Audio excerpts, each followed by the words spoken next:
যিমান দল আহিলেও বিটিচি অঞ্চলত আজিৰ দিনত সবতকৈ ষ্ট্ৰংটো হ'ল BPF, নেক্সটত বিজেপি।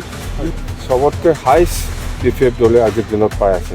আৰু বিজেপিৰ যিটো শুনি আছোঁ মই, বিজেপিৰো বেয়া নহয়, বিজেপিও আজিৰ দিনত 10ৰ পৰা 15টা চিট পাই আছে। কিন্তু UPPL পাব না নাই এইটো মোৰ ডাউট আছে। যদি ক'ৰবাত পায় এইটো লাকিলি পাব পাৰে, একটা দুটা কথা সেইটো। BPF দলৰ কৰ্মী সভা হৈছে,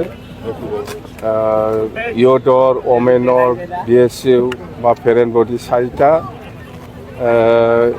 গ্ৰুপ 4টা কিবা লৈ পেলাই আজি কৰ্মী সভা, পাব্লিক মিটিং নহয়, BSUৰো আছে চব, আৰু চেলৰ আছে, আদিবাসী চেল বা বেংগলী চেল বা মাইনৰিটি চেল সব মিলাই পেলাই আমাৰ ব্লক কমিটিৰ, দেৱৰগাঁও ব্লক কমিটিৰ কৰ্মী সভা হৈছে। তো এতিয়া হ'ল নিৰ্বাচন আহি আছে, চবেই গম পায়, পূজাৰ আগত হ'ব বুলি চবেই গম পায় আজিৰ দিনত।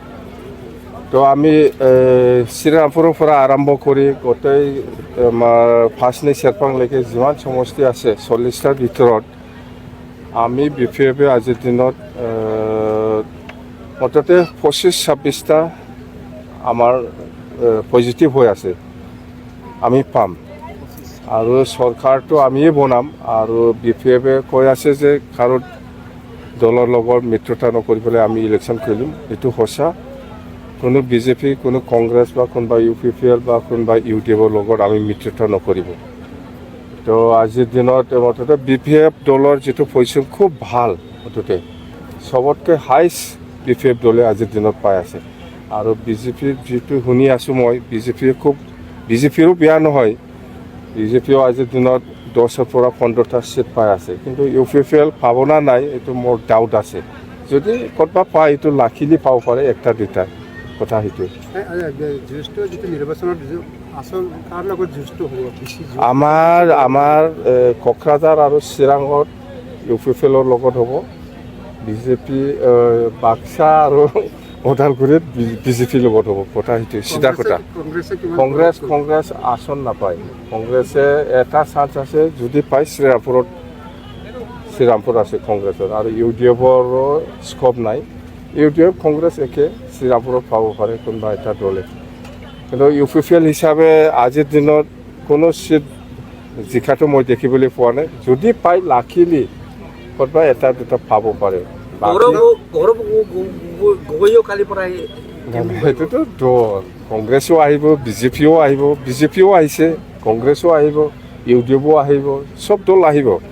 যিমান দল আহিলেও বিটিচি অঞ্চলত আজিৰ দিনত সবতকৈ ষ্ট্ৰংটো হ'ল BPF, নেক্সটত বিজেপি। এইটোতো হ'ব, আৰু নিজকে ঠিক কৰিবৰ কাৰণে AGPৰ লগতো আলোচনা কৰিছে ইহঁতে। মই জানাত AGP আসাম গণ পৰিষদৰ লগতো আলোচনা কৰিছে আৰু কংগ্ৰেছৰ লগতো আলোচনা কৰিছে বুলি আমি জানো।